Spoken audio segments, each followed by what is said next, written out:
দীপচন্ডী তাল, ঠেকা 14 মাত্রা, আর ডিভিশন অর্থাৎ ছন্দ 3-4-3-4, মানে 3/4 3/4।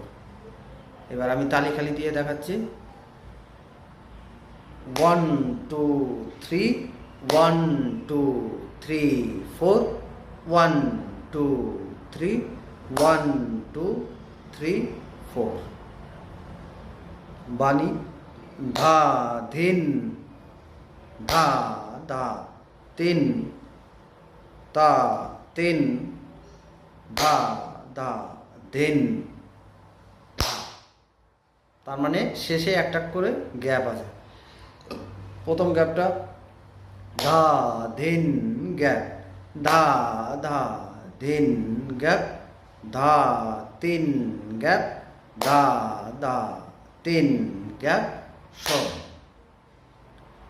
এবার নাম্বার দিয়ে 1 2 3 4 5 6 7 8 9 10 11 12 13 14 1।